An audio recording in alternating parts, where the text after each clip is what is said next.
Major cellular outages being reported nationwide. Still no explanation for the massive nationwide cell phone outage. The outage lasting for hours. Didn't have any service. Just 24 hours ago, users on one of the country's largest mobile networks were left unable to make even basic calls or send texts for half a day. Widespread cell phone outages all throughout the country. Millions of people unable to use their cell phones to make phone calls or even use their cell phones to get onto the internet. Information has surfaced pointing to the possibility of cyber attacks, which are responsible for the recent cell phone outages affecting millions of people. Now, in addition to cell phone outages, the problem can become much worse. If there were a cyber attack that started to target our electrical infrastructure, then that would be the next thing that would fail, and then we would be in the dark. And behind me are lithium iron phosphate batteries, and these lithium iron phosphate batteries are my whole home backup batteries, which are also connected to a solar array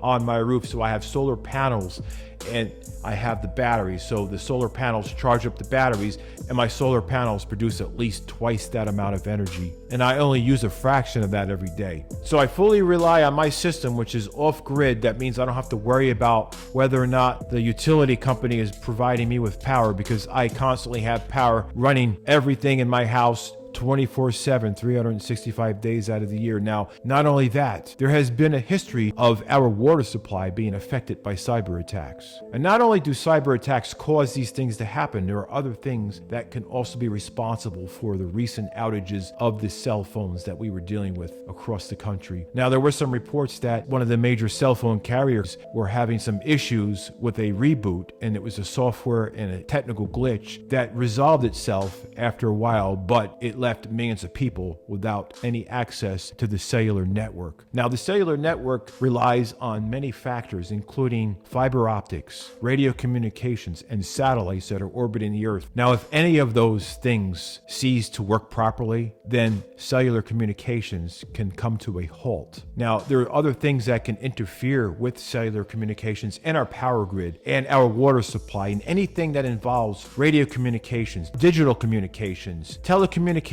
the internet, anything that relies on the technology that we have today to be able to communicate data, or our voice as well. If that is affected, then many things cease to operate. Our banking systems cease to operate. We won't be able to use our credit cards, our cell phones. Some of us won't even be able to use our vehicles, because a lot of those are tethered to the internet or satellites. And we have updates to our cars. The newer technology, newer vehicles have updates. Now, if there were to be a malfunction during an update, would your vehicle be bricked? Because if you interfere with an update on your Windows or your Mac computer, it's a possibility your computer becomes bricked and unusable because the update did not complete, and now you have data that is incomplete and your computer does not function anymore. So imagine if you're in the middle of getting an update in your vehicle, one of those over-the-air updates, and then all of a sudden it just terminates in the middle of the update. Can you use your car? Is it bricked? Now, the next thing that could be responsible for this widespread cellular network outage could be solar flares. Now, solar flares are very powerful storms on the sun, and they produce electromagnetic energy. Now, this electromagnetic energy is a very powerful form of radiation. The sun does produce ultraviolet radiation in addition to this electromagnetic energy that it creates. And we have a layer of protection that goes around our Earth that helps keep our Earth from being bombarded by excessive radiation from the sun. And when we have satellites up in space, those satellites are above that layer of protection, so there's a lot more exposure to the radiation from the sun, both the electromagnetic energy and the ultraviolet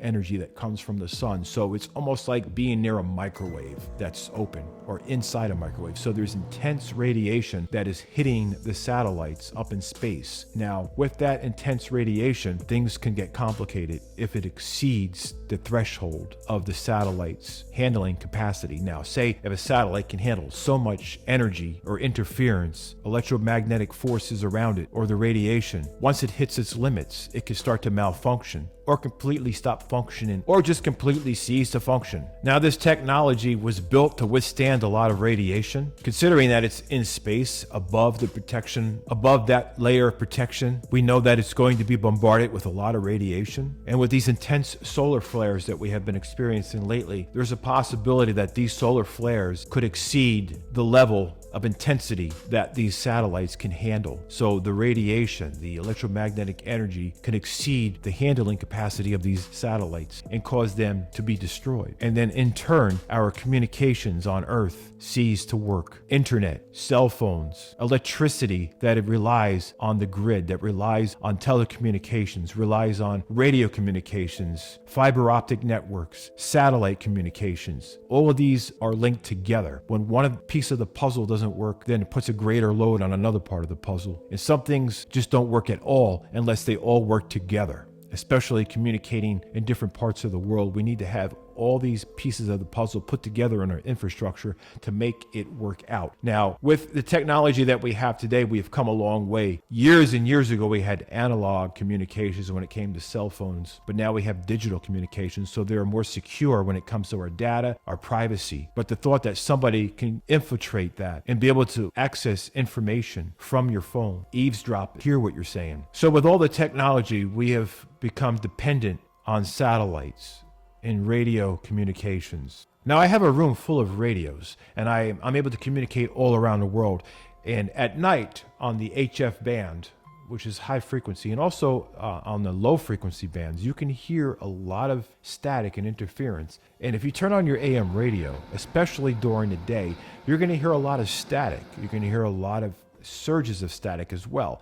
And a lot of that comes from your electricity. You can have a ballast and a fluorescent light above, be a car running, the coil in the ignition, electronic devices, microwave, all kinds of devices can cause interference and cause crackling and popping and static on an AM radio. But also solar flares from the sun could be heard through AM radios. Even sideband radios, single sideband. If you're into radio communications, then you'll pretty much have an understanding of the whole theory behind that. Cell phones operate on a radio frequency. It's a UHF radio frequency. And so that radio frequency is carrying digital data through the air, and it's linked through the satellite systems and also linked through fiber optics. Now, when we talk into a cellular phone, our voice begins analog, then it's converted into digital data. Then that digital data is sent through radio frequency, and then it's sent through a receiver, which decrypts the encrypted data, turns it back into an analog voice, which is then heard on the other end.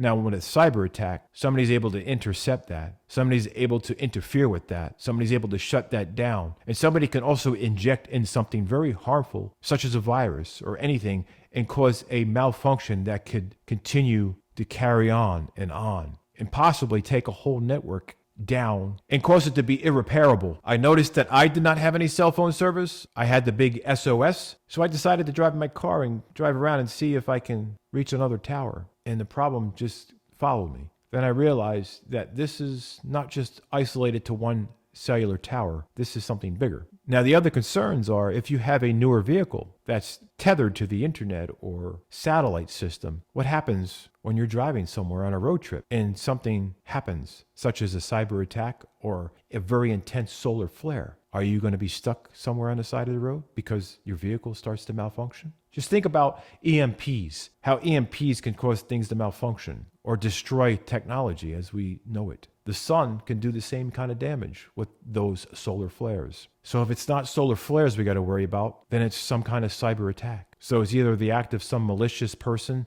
who has nothing better to do but try to get attention, or it's possible that it's just the act of nature, our sun. Let me know in the comments what you think it possibly could be. Is this the result of the solar flares, or was this a cyber attack? Now, there has been some big investigations, and there's some federal investigations involved to see exactly what has caused this issue. And of course, some information surfaced about just some technical issues with one of the cell phone carriers. And if it happens again, then we'll know that this is becoming to be a pattern, and this could be the beginning of something much bigger. And my big question to you is, are you prepared for what could potentially be up ahead? If this was the sign of something that's going to be much bigger, let me know.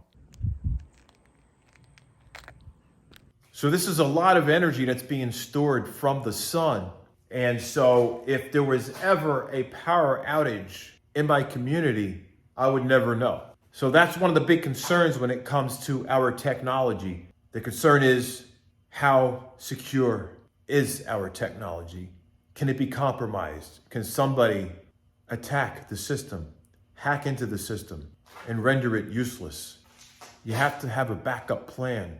Think about what potentially can happen in the future. Are we going to be safe from future cyber attacks or any other things that could affect our communications, our water supply, our electricity supply?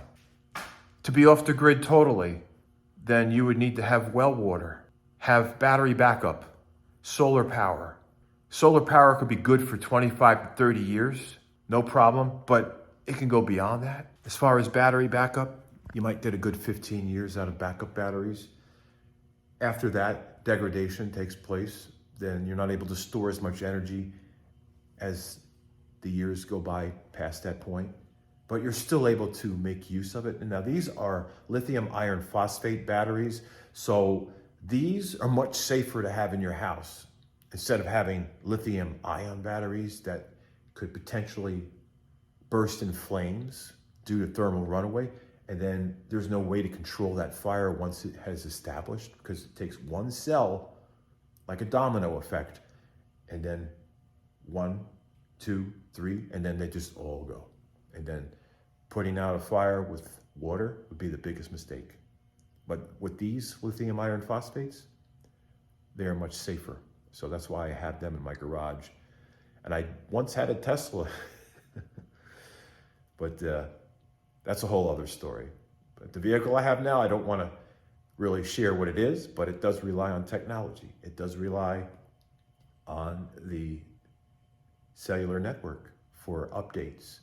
It also needs GPS to be able to do other things, but that's how it is. So if you have a vehicle that uses technology, it's very possible that you could be stranded somewhere when something like this continues to happen, because this may be the beginning of something that's going to be much worse. So many of us rely on today's technology for our employment, for our safety, for devices that help maintain life and our health. There are so many things that involve advanced technology, things that need energy to operate. And without the power, without the technology operating properly, there could be lives at stake. There could be people that will be suffering because they may be under some kind of pain management. And there could be some procedures that need to be done that involve technology to preserve or protect people's lives. And without that technology operating properly, many lives that could have been saved cannot be saved. There's a luxury that's coming from our technology, but there's also a necessity. There's something that we need.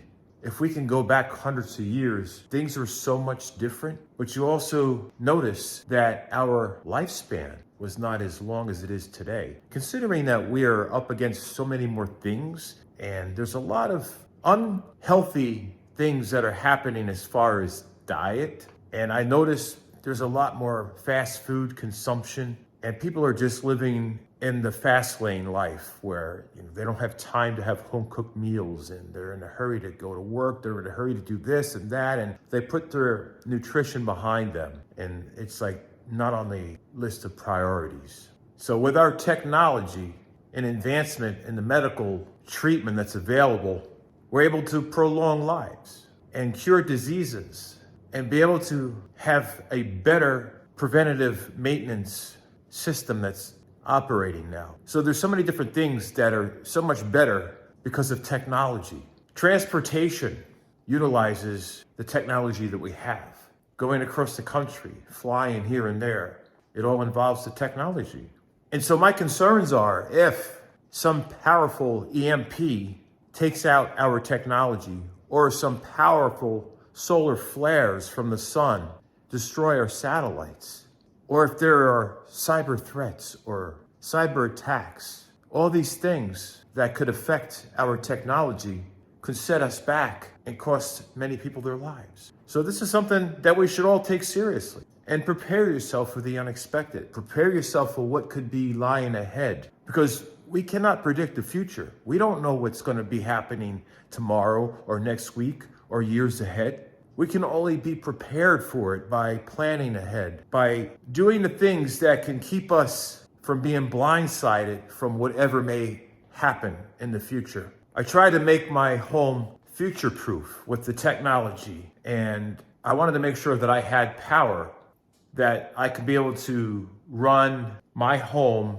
in absence of the power grid. That way, I don't have to rely on the power grid for keeping my food refrigerated, keeping the air climate control in the house comfortable, or running any medical devices that may be needed in the future, and all the other necessities, including running a business. So I wanted to make sure that I had continuous power regardless of what happens with solar flares or cyber threats or attacks on our communications infrastructure or technology. And another thing that's scary is if you have a vehicle such as a Tesla or any vehicles that have self-driving capabilities, what if there were some cyber attacks that were able to control those vehicles, and then now you're not driving it, but the person who has somehow hacked into your vehicle has full control? And that's a scary thought with some of these autonomous vehicles, these self-driving vehicles. If they were to be compromised by some kind of hacker or someone who knows how to manipulate the data or somehow get into those systems, it's just a scary thought to think what can happen to those vehicles, especially if you're in those vehicles at the time such thing happens. So that's another thing to consider when having something that relies on technology. Anyway, I hope all of you stay safe out there. If you like this kind of content or any variety of content that I share on this channel, be sure to smash the like button and subscribe. It's not limited to just the news or things about solar flares or radio communications or the most recent thing that was happening last month about aliens. It's not just about that. It's about a variety of everything. So consider that before subscribing. Just understand it's not going to be just stuck into one category. So if you subscribe and check out my other videos to see if you like the kind of content that I have on this channel in addition to this particular video. And if you do like that, then subscribe. Anyway, take care and be safe.